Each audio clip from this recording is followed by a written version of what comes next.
Hello everyone. तो आज हम लोग स्टार्ट कर रहे हैं बेसिक अकाउंट से। अब देखो, बेसिक अकाउंट स्टार्ट करने से पहले समझना चाहिए कि अकाउंटिंग है क्या, अकाउंटिंग हम लोग क्यों करते हैं, वो समझना बहुत इंपॉर्टेंट है।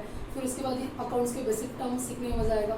तो देखो, सबसे पहले अकाउंटिंग क्या होता है, अकाउंटिंग हम लोग क्यों करते हैं। तो अकाउंटिंग का मतलब है कि it is an art of recording और business transactions. Business transaction record करने का एक आर्ट मतलब अकाउंटिंग। ठीक है, आर्ट है ये समझा, रिकॉर्डिंग करना है ये भी समझा, बिजनेस ट्रांजैक्शन क्या है वो समझना भी इम्पोर्टेंट है। अकाउंटिंग तो समझ गए, अकाउंटिंग मतलब क्या, इट इज एन आर्ट, एक आर्ट है बिजनेस ट्रांजैक्शन रिकॉर्ड करने के लिए।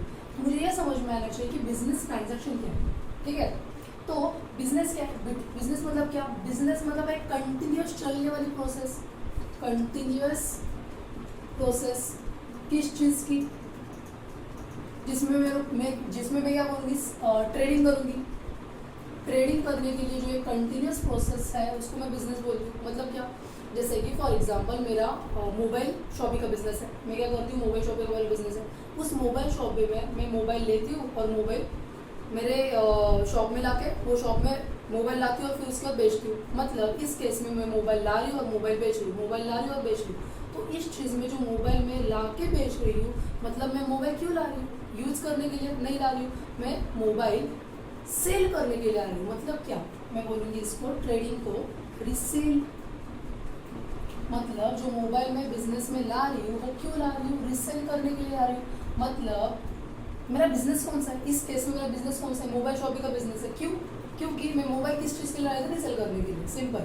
तो ये हो गया मेरा बिजनेस। अब ट्रांजैक्शन मतलब क्या, तो इस बिजनेस के रिलेटेड जो भी ट्रांजैक्शंस है, मतलब जैसे कि मैंने बोला फॉर एग्जांपल मैंने मोबाइल लिया किसी से, मोबाइल मैंने परचेस किया XYZ पर्सन से। XYZ से मैंने जब परचेस किया तब मैंने उसको 1 लाख रुपीज़ दिए थे। ये एक ट्रांजैक्शन है, क्योंकि मैंने पैसे दिए, परचेस किया, मैंने उससे लिया, वो ट्रांजैक्शन है। मतलब या फिर मैंने किसी ABC पर्सन को सेल किया, ये सेल किया, ये भी तो एक ट्रांजैक्शन है। मतलब इस बिजनेस के, मोबाइल के बिजनेस के रिलेटेड जो भी कुछ आएगा वो मेरे ट्रांजैक्शन है। और उस बिजनेस ट्रांजैक्शन को रिकॉर्ड करने का आर्ट मतलब अकाउंटिंग। ठीक है, अब देखो, एक बार ये अकाउंटिंग समझ जाता है तो तुम लोगों को इसके टर्म्स बहुत आराम से समझ आएंगे। अब देखो, यहाँ पे सबसे पहले वाली टर्म है अपनी अकाउंटिंग की, जिसका नाम है कैपिटल। अब मेरा बिजनेस कौन सा है, मोबाइल का बिजनेस है। मोबाइल के बिजनेस में कैसे स्टार्ट करूँगी मैं बिजनेस, बिजनेस स्टार्ट करने के लिए मुझे कुछ चाहिए, क्या चाहिए, पैसे चाहिए। तो जो कैश या फिर मुझे क्या चाहिए, और प्रॉपर लैंड चाहिए, मुझे बिजनेस स्टार्ट करना है, लैंड चाहिए। तो जो कैश है या फिर कोई भी लैंड है एक्सेट्रा, कुछ भी जो मुझे लगता है बिजनेस स्टार्ट करने के लिए, ये जो मेरी इन्वेस्टमेंट है बिजनेस स्टार्ट करने के लिए, इस इन्वेस्टमेंट को मैं बोलती हूँ कैपिटल। मतलब बिजनेस इनिशियल स्टेज पे स्टार्ट करने के लिए जो मुझे लगता है, तो मैं बिजनेस में जो लेके आऊँगी उस चीज़ को मैं कैपिटल बोलूँगी। मैंने क्या बोला, मेरा बिजनेस कौन सा है, मोबाइल का। मोबाइल के बिजनेस में मैंने क्या लिया, कैश लाया। कैश तो चाहिए ना, विदाउट कैश मैं तो बिजनेस स्टार्ट नहीं कर सकती। तो मैंने कैश लाई। मैंने मुझे एक शॉप इस्टेब्लिश करने के लिए क्या चाहिए, लैंड चाहिए। तो लैंड मैंने खरीदी। ये जो कैश, लैंड एक्सेट्रा बोल रही हूँ मैं, ये कैश, लैंड जो भी मैं ला रही हूँ, इन्वेस्ट कर रही हूँ मैं बिजनेस में, तो ये जो चीज़ें हैं उसको मैं बोलती हूँ कैपिटल। अब कैपिटल की एग्जैक्ट रिवर्स टर्म है ड्रॉइंग्स। कैपिटल की एग्जैक्ट रिवर्स टर्म्स ड्राइंग्स। अब ड्राइंग्स मतलब क्या, ड्राइंग्स मतलब मैंने क्या किया, जब मैं कैपिटल बोल रही हूँ, कैपिटल मतलब मैंने बिजनेस में पैसे लाए, ड्राइंग्स मतलब मैंने बिजनेस से पैसे निकाले। समझ में आ रहा है, मैंने क्या किया, कैपिटल मतलब बिजनेस में पैसे लाए। अब ड्राइंग्स का मतलब क्या, मैंने बिजनेस से पैसे निकाले, मतलब मैंने क्या किया, विड्रॉ किया। विड्रॉ क्यों किया, मैंने बिजनेस के लिए यूज़ नहीं किया, बिजनेस के पर्पस के लिए नहीं निकाले पैसे, मैंने विड्रॉ किए पर्सनल पर्पस के लिए। अगर मैंने बिजनेस से पैसे निकाले for withdraw for personal purpose, withdraw for personal purpose है मेरा, तो मैं उसको बोलूँगी ड्राइंग। जैसे कि फॉर एग्जांपल मेरा बिजनेस स्टार्ट हो गया, मैंने मोबाइल का बिजनेस स्टार्ट किया। अब मुझे लग रहा है कि मुझे कार चाहिए, तो कार के लिए मैंने क्या किया, ऑब्वियस बात है मैं बिजनेस से पैसे निकालूंगी। मैंने बिजनेस से पैसे निकाले मैंने और कार खरीदी। अब कार मैंने बिजनेस यूज़ के लिए नहीं खरीदी, मुझे एम्प्लॉय वगैरह को कार नहीं देनी, उनके लिए नहीं खरीदी, मेरे पर्सनल पर्पस, मुझे घूमने जाना है कहीं पे, मुझे मेरे फैमिली के लिए मैंने कार खरीदी। अब ये जो कार मैं खरीद रही हूँ ये मेरा पर्सनल बेनिफिट है, ये मेरा पर्सनल पर्पस के लिए मैंने बिजनेस से पैसे निकाले और कार ली।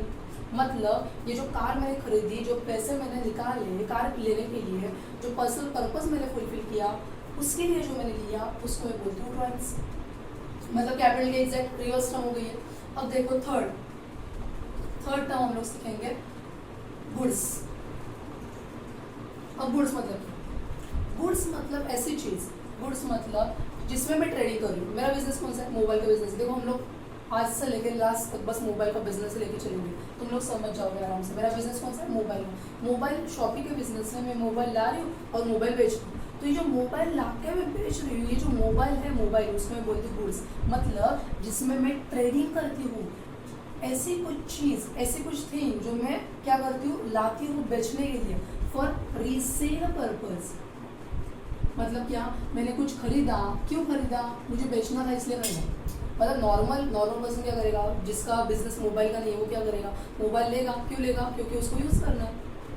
हम लोग मोबाइल लेते क्यों लेते हैं? मेरा बिजनेस नहीं था, अगर फॉर एग्जांपल मेरा बिजनेस नहीं है, मैं लेती हूँ क्योंकि मुझे मोबाइल की ज़रूरत है। तो ये मेरा बिजनेस नहीं है, मैंने मोबाइल बस रीसेल करने के लिए है, यूज़ करने के लिए है। बट अगर मेरा बिजनेस ही मोबाइल का है तो उस मोबाइल के बिजनेस में जो मोबाइल में लेके आ रही हूँ, मोबाइल क्यों ला रही हूँ? रीसेल करने के लिए, फिर से बेचने के लिए, परचेस कर रही हूँ बेचने के लिए, खरीद रही हूँ बेचने के लिए। ये जो है रीसेल करने के लिए जो मोबाइल जो चीज़ है उसको मैं बोलती हूँ गुड्स। ठीक है, गुड्स मतलब क्या? जो रीसेल पर्पज के मैं लाती हूँ। अब ये जो गुड्स है, उस गुड्स के टर्म में दो चीज़ें बहुत इंपॉर्टेंट है, हम लोग यहाँ पे सीख रहे हैं। देखो क्या है गुड्स में, मैं बोलूँगी दो पार्ट्स यहाँ पे बनाऊंगी मैं।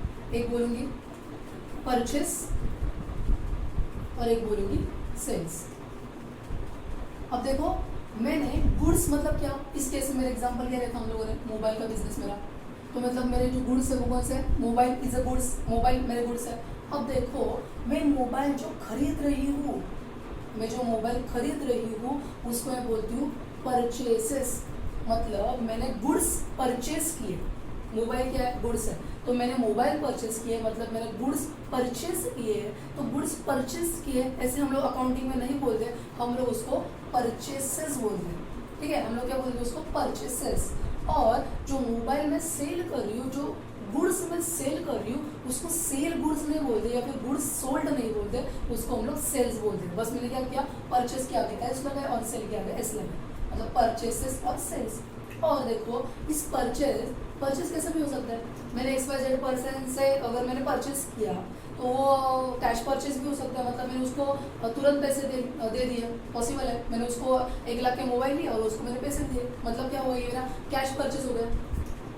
या फिर मैंने XYZ पर्सन से मोबाइल लिया 1 लाख के और उसको मैंने पैसे बोला कि तुझे 2-3 महीने बाद पैसे दे दूंगी, मतलब ये क्या हुआ, मेरा क्रेडिट पे परचेस हुआ। उधार लिया मैंने उससे, मैंने उसको क्रेडिट पे परचेस लिया। क्रेडिट परचेस मतलब उधारी पे लिया मैंने उससे माल। अब ये जो गुड्स, ये जो मोबाइल में क्रेडिट परचेस पे ले रही हूँ, उसको मैं क्या बोल रही हूँ? Credit purchase.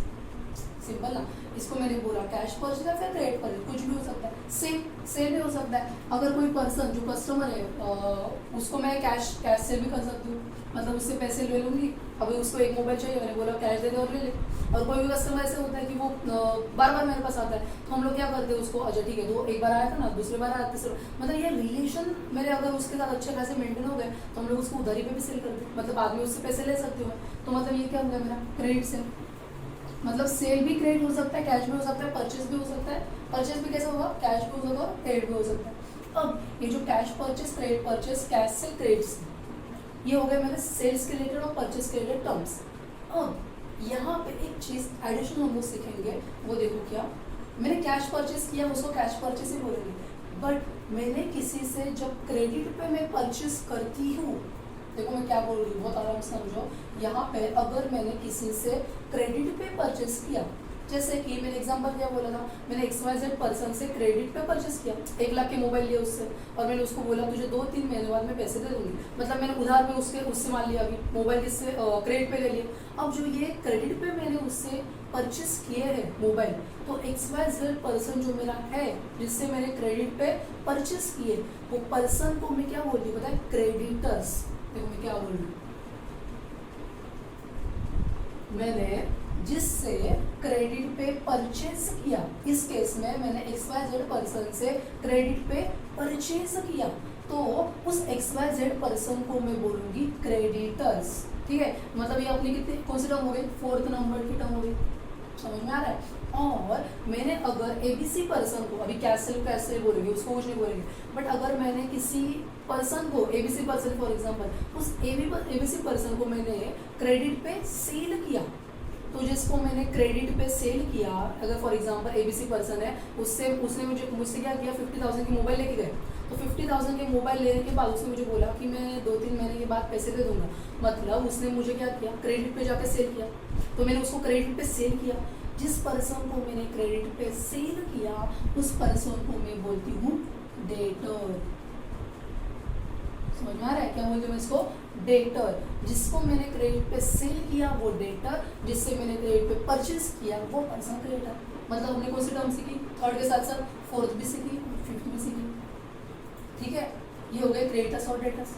अब देखो कभी कभी ऐसे होता है, ये परचेस है, कभी कभी पॉसिबल है कि मैंने परचेस XYZ, हमारे केस में क्या चल रहा था, XYZ पर्सन कौन है, एग्जाम्पल हमारे केस में XYZ कौन है, क्रेडिटर, या फिर मैंने कैश परचेस, कुछ भी मैंने परचेस किया, बस सिंपल। और कभी कभी ऐसे हुआ कि मैंने 1 लाख का परचेस किया था, और 1 लाख के परचेस के बाद वो जो गुड्स, वो जो मोबाइल मैंने लिए थे वो डैमेज हो गए, या फिर मैंने लिए और दूसरे दिन ही मैंने, मुझे समझ में आ रहा है ये मोबाइल तो डैमेज है, डिफेक्टिव है, तो मुझे ऐसे लग रहा है कि ये मोबाइल देने चाहिए, बस बात मैं रख के क्या करूँगी, मुझे वो देने चाहिए। तो अब मैं जब वो जो मोबाइल्स मैंने लिए थे, क्या किया था, पहले मैंने परचेस किया था। अब परचेस करने के बाद मुझे ऐसे लग रहा है उसकी कुछ ज़रूरत है नहीं, ये डिफेक्टिव है, मेरे पास वैसे भी पड़े रहेंगे, तो मैं रिटर्न कर दूंगी, मैं मेरे पास क्यों रखूँगी ना। तो जो मैं रिटर्न कर रही हूँ, परचेस करने के बाद जो मैं रिटर्न करती हूँ उसको मैं क्या बोलती हूँ, उसको मैं बोलती हूँ, देखो ये अपनी परचेस के बाद वाली एक टर्म हो गई। मतलब ऐसे देखा जाए तो ये कौन सी टर्म है, देखो अगर मैं यहाँ पे नंबरिंग करती हूँ तो नंबरिंग कैसे होगा, गुड्स में ये 4th नंबर की टर्म परचेस, ये 6 नंबर की टर्म सेल्स, फिर हम लोगों ने सीखा 7 क्रेडिटर्स, फिर 8 डेटर्स, और हम लोग अभी जो नया सीख रहे हैं इसी केस में 9th नंबर, मतलब मैं उसको बोलेंगे क्या, परचेज रिटर्न। क्या किया मैंने, रिटर्न किया ना, मैंने मोबाइल लिए थे, मोबाइल डैमेज हो गए, डिफेक्टिव थे, मैंने रिटर्न कर दिया, मतलब मैंने पहले पेज परचेस किया था, अब मैंने रिटर्न कर दिया। अब इस परचेस रिटर्न को एक तो परचेस रिटर्न बोलते हैं, या फिर उसको बोला जाता है रिटर्न आउटवर्ड। क्या बोलती उसको मैं, परचेस रिटर्न या फिर रिटर्न आउटवर्ड। अब इसको रिटर्न आउटवर्ड मतलब समझने के लिए कैसे, या फिर याद रखने के लिए कैसे, मेरे पास से मोबाइल जा रहे हैं मतलब आउटवर्ड हो रहे हैं, जा रहे हैं इसलिए आउटवर्ड, मतलब एक तो परचेस रिटर्न या फिर जा रहे हैं रिटर्न आउटवर्ड, ऐसे याद रखोगे। फिर यहाँ पे सेल्स पॉसिबल है ना, मैंने किसी को सेल किया, मैंने जो सेल किया था वो भी डिफेक्टिव हो सकता है, वो भी डैमेज पर्पस के गुड्स हो गए, डैमेज गुड्स हो सकते हैं, डैमेज मोबाइल हो सकता है। तो सामने वाला पर्सन ABC पर्सन हमारे केस में सेलर को, सॉरी यहाँ पे डेटर कौन है, ABC। तो जिसको मैंने सेल किया था उसने मुझे बोला ये मोबाइल तो डैमेज है, मोबाइल डिफेक्टिव है, मुझे नहीं चाहिए, उसने मुझे रिटर्न कर दिया, मतलब मैंने सेल किया था, उसने मुझे रिटर्न कर दिया, इसको मैं क्या बोलूँगी, सेल्स रिटर्न। ये हमारी कौन से टर्म हो गए, 9th एंड 10th नंबर की टर्म हो गई अपनी, कौन सी, सेल्स रिटर्न। या फिर इसको और एक नाम दिया जाएगा, क्या, रिटर्न इनवर्ड। अभी देखो यहाँ पे इनवर्ड आउटवर्ड तुम लोग समझ जाओगे। आउटवर्ड मतलब क्या था, मैंने परचेस किया था, अब जा रहा है, आउटवर्ड हो रहा है। अब यहाँ पे मैंने सेल किया था, अब आ रहा है, इससे रिटर्न इनवर्ड। ये अपनी 10th नंबर की सेल्स रिटर्न रिटर्न। अब उसके आगे अगर तुम लोग ये समझ गए तो देखो अभी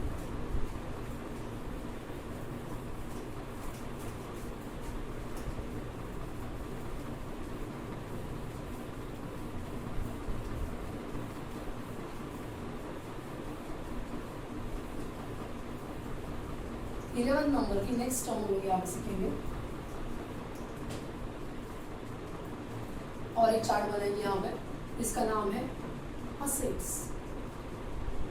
इसका नाम क्या है, असेट्स।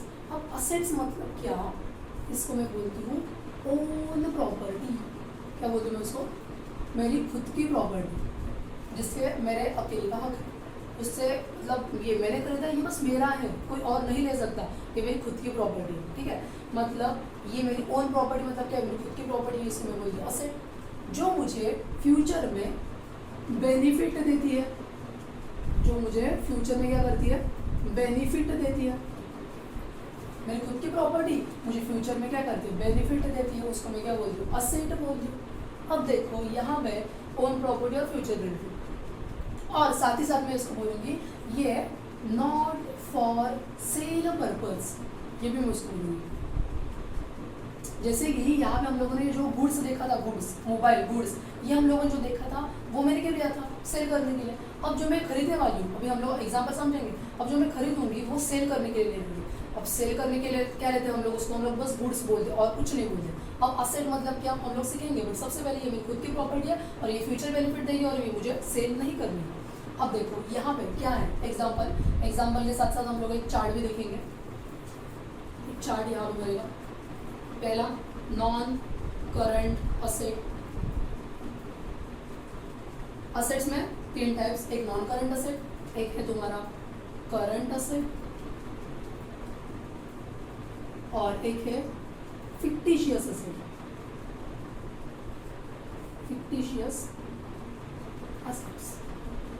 अब देखो सबसे पहले क्या, नॉन करंट असेट। अब नॉन करंट असेट मतलब क्या, तो यहाँ पे लिखेंगे नॉन करंट असेट मतलब जो मुझे लॉन्ग टर्म बेनिफिट देती है वैसी असेट, जो मुझे लॉन्ग टर्म बेनिफिट देती है वो वाली असेट। मतलब लॉन्ग टर्म बेनिफिट मतलब क्या, जो मुझे 1 साल से ज़्यादा बेनिफिट देती है, 1 ईयर या फिर उससे ज़्यादा बेनिफिट देती है, उसको मैं नॉन करंट असेट बोलती हूँ। यहाँ पे जैसे कि, और यहाँ पे क्या, for not for sale purpose, not for sale बोलूँगी या फिर मैं उसको रीसेल बोलूँगी, बेटर, नॉट फॉर रीसेल, मैंने लिया रीसेल करने के लिए। अभी देखो यहाँ पे एग्जांपल के साथ समझते हैं हम लोग। यहाँ पे मैंने बोला मेरा बिजनेस कौन सा, मोबाइल का।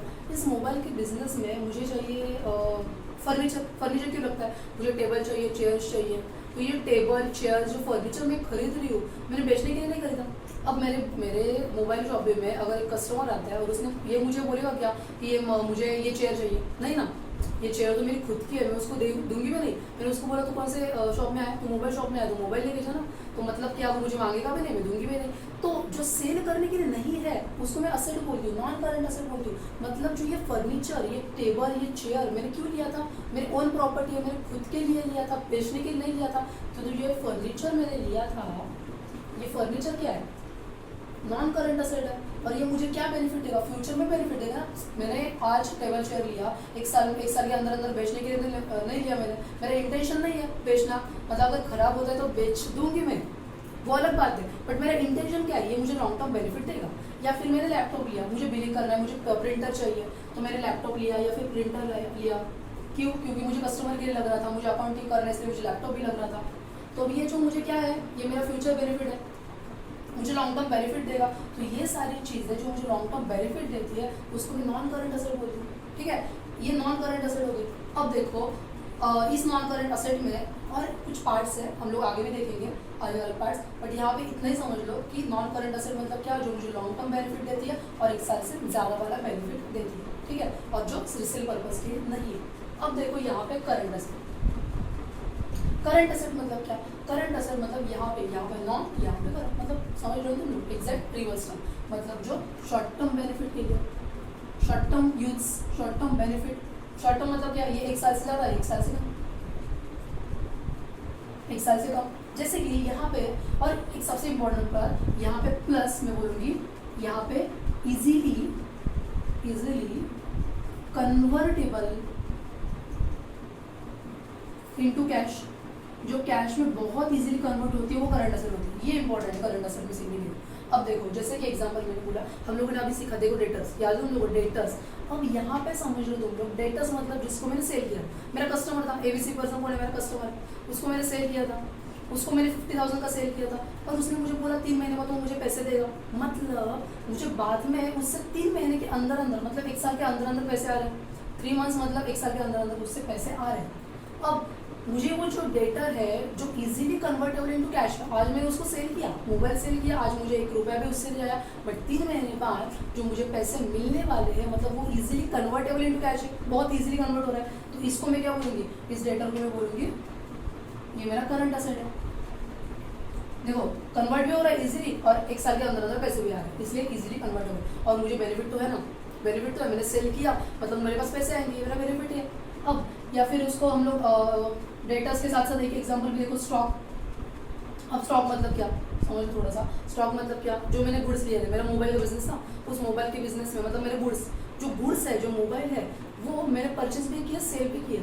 अब पूरे ईयर में, पूरे साल में तुम लोग समझ लो मैंने 1 लाख के मोबाइल परचेस किए, उससे मैंने 60,000 के मोबाइल बेच दिए। 40,000 जो अभी मोबाइल मेरे पास पड़े हैं, उस 40,000 के मोबाइल को मैं क्या बोलती हूँ, स्टॉक है मेरा, वो मैं बाद में बेचूंगी ना, वो मैं ऐसे ही पड़े रहूंगी और स्क्रैप में डालूंगी, ऐसा तो होगा नहीं, या फिर फेंक दूंगी, ऐसा तो होगा नहीं, वो मेरा आज का स्टॉक है। तो ये पूरे साल के लास्ट में जो बचता है, जो मोबाइल के गुड्स मेरे पास बचे हैं, उसको मैं बोलती हूँ स्टॉक। और ये स्टॉक भी इजीली कन्वर्टेबल इनटू कैश है। कैसे? क्योंकि आज ये मेरा ईयर एंड हो गया, मेरा साल यहाँ पे खत्म हो गया, बट आगे जाके नेक्स्ट ईयर में वो स्टॉक के पैसे तो मेरे पास रिकवर होंगे ना। ऐसा नहीं कि आज मोबाइल, मैंने क्या बोला फिर से, मोबाइल लिए है, स्टॉक पड़ा है और फेंक देना है, ऐसा नहीं है। मैं आज ईयर एंड हुआ है बट कल जाके तो बेचूंगी मैं, तो मतलब ये स्टॉक भी इजीली कन्वर्टेबल इनटू कैश है और इजीली कन्वर्टेबल भी है और 1 साल के अंदर अंदर मैं पैसे रिकवर भी करूँगी। बाद में वो मॉडल तो मेरा जाएगा नहीं, मोबाइल जो मैंने लिए थे मोबाइल जाएंगे नहीं। मेरा पर्पस क्या रहेगा, मेरा पर्पस रहेगा जितना जल्दी हो सके वो बेच देना चाहिए। मतलब स्टॉक भी मेरा क्या है, करंट असेट है। स्टॉक को एक तो स्टॉक बोलते हैं या फिर इन्वेंटरी बोलते हैं। आगे जाकर तुम लोग एक टर्म स्टॉक को एक वर्ड तुम लोग सीखोगे जिसको हम लोग इन्वेंटरी बोलते हैं। एक तो स्टॉक या फिर इन्वेंटरी, दोनों एक ही। ये होगा तुम्हारा करंट असेट। अब ये जो फिक्टिशियस असेट है ये हम लोग बाद में सीखेंगे, ये अभी नहीं सीखेंगे, ये हम लोग बाद में सीखेंगे, ठीक है, नेक्स्ट पार्ट में सीखेंगे। ये होगा तुम्हारा करंट असेट और नॉट करंट असेट। अब देखो यहाँ पे और एक टर्म हम लोग सीखेंगे जो है तुम्हारी लायबिलिटीज। क्या है? लायबिलिटीज। अब लायबिलिटीज में भी हम लोग एक चार्ट बनाएंगे, बट सबसे पहले लायबिलिटीज होता क्या है वो समझना भी इम्पोर्टेंट है। देखो कौन से टर्म है अपनी 12th नंबर की टर्म, लायबिलिटीज। अब लायबिलिटीज मतलब क्या? लायबिलिटीज मतलब देना, या फिर इसको हम लोग बोलते हैं इंग्लिश में पेएबल। पैसे देने हैं, देना है, पेएबल है। जैसे कि एग्जांपल मैंने किसी से बैंक, अच्छा यहाँ पे एक लोग चार्ट बना दिया और चार्ट के साथ साथ एग्जांपल समझते हैं। मैं बोलूँगी non current liability, non current liability, और एक है तुम्हारी करंट लायबिलिटी, एक नॉन करंट, एक है current liability.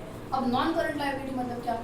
Non current liability मतलब वैसे ही जैसे असेट, क्या था असेट? लॉन्ग टर्म, ये भी लॉन्ग टर्म मतलब 1 साल से ज़्यादा, 1 ईयर से ज़्यादा, ठीक है, 1 ईयर से ज़्यादा। और ये मतलब क्या? 1 साल से कम, 1 ईयर, लेस देन 1 ईयर। अब क्या है ये? अच्छा इसमें और उसमें क्या फ़र्क है? बहुत बड़ा फ़र्क है, समझ लेंगे। यहाँ पे देखो मेरे एग्जाम्पल के लिए मैं बोलूँगी, मैंने बैंक से लोन लिया, मुझे होम लोन चाहिए था या फिर मुझे बिजनेस लोन चाहिए। अब मुझे नॉर्मली बिजनेस लोन या फिर बैंक लोन तुम लोग लेते हो, वो तुम लोग 1 साल के अंदर अंदर तो चुकाते हो नहीं। हम लोग नॉर्मली जो लोन लेते हैं वो 2 साल, 3 साल, 5 साल तक चलता है, ठीक है। तो ये 5 ईयर्स तक चलने वाला लोन, अब ये मेरी लायबिलिटी मतलब कैसे? आज मैं बैंक के पास जाती हूँ, बैंक के पास गई और बैंक को मैंने बोला कि मुझे 50 लाख का लोन चाहिए। 50 लाख का लोन बैंक ने मुझे रेडी करके दे दिया। अच्छा ठीक है, मुझे सैंक्शन कर दिया लोन और मुझे 50 लाख लोन दे दिया। मतलब कितना लोन हो गया? ₹50 लाख, ये मेरा लोन है। अब ये मेरे पैसे खुद के नहीं है, ये बैंक के पैसे मुझे देने पड़ेंगे। लोन है ना, लोन मतलब क्या? देना पड़ता है और मैं उसके साथ साथ इंटरेस्ट भी मुझे देना पड़ेगा। मतलब ये तो 50 लाख मुझे देना ही है और उसके साथ साथ इंटरेस्ट भी देना है। इंटरेस्ट जितना भी रहेगा, इंटरेस्ट फॉर एग्जांपल इंटरेस्ट है 5 लाख, मतलब मुझे बाद में टोटल पैसे बैंक को कितने देना है? 55 लाख देने।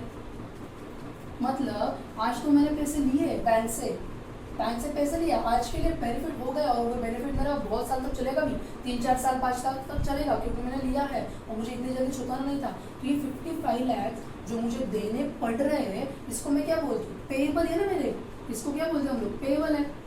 ये लोन मेरा पेएबल है, तो ये जो मुझे पे करने हैं, जो मुझे देने हैं, उसको हम लोग लायबिलिटी बोलते हैं। और इस बैंक लोन को मैं नॉन करंट लायबिलिटी क्यों बोलती हूँ? क्योंकि एक साल से ज़्यादा तक मुझे बेनिफिट दे रहा है, इसलिए मुझे आज के आज नहीं चुकाने हैं पैसे, इसलिए मैं क्या बोलती हूँ बैंक लोन को नॉन करंट लायबिलिटी। अब यहाँ पे करंट लायबिलिटी में समझ लो, करंट लायबिलिटी मतलब क्या? एग्जाम्पल अभी हम लोगों ने सीखा था, डेटर्स मतलब क्या? Current asset. तो क्रेडिटर्स मतलब क्या? Current liability. क्यों? एग्जाम्पल समझ लो, क्रेडिटर्स जैसे कि क्रेडिटर्स मतलब हम लोगों ने क्या सीखा था, XYZ पर्सन था मेरा, XYZ पर्सन को मैंने क्या किया था, उससे मैंने 1 लाख के मोबाइल लिया था, क्रेडिट पे परचेस किया था, इसलिए मैंने उसको बोला था तू मेरा क्रेडिटर है। अब जो मुझे मोबाइल दे रहा है उसको मैंने क्या बोला था, मैं तुझे क्या करूँगी, एक 3-4 महीने का पीरियड मुझे दे दे, 3-4 महीने के बाद मैं तुझे पैसे दे दूँगी, चेक दे दूँगी या फिर कैश दे दूँगी, पैसे तो दे दूँगी। मतलब 1 साल के अंदर मुझे पैसे देने पड़ रहे हैं, पेएबल है, बट मुझे 1 साल के अंदर ही देना है, तो उसको मैं क्या बोलूँगी? क्रेडिटर बोलूँगी। क्रेडिटर मतलब करंट लायबिलिटी क्यों? क्योंकि 1 साल के अंदर मुझे दे रहे। आई होप तुम लोग बहुत अच्छे समझ रही हो सब टर्म्स। ये हो गया तुम्हारी करंट लायबिलिटी और non current liability. I hope तुम लोग आज तक का ये वाला पार्ट बहुत अच्छे से समझ गया होगा। अभी बहुत सारे डिस्कशन पेंडिंग है बेसिक टर्म्स के रिगार्डिंग। आज के लिए हम लोग इतना ही सीखेंगे। अगला वाला जो पार्ट्स है जैसे कि expenditure, receipt, bad debts, depreciation और हमारा जो पेंडिंग वाला फिक्टिव असेट वाला पार्ट, ये हम लोग सीखेंगे नेक्स्ट पार्ट में। आज के लिए बस इतना ही, बाय।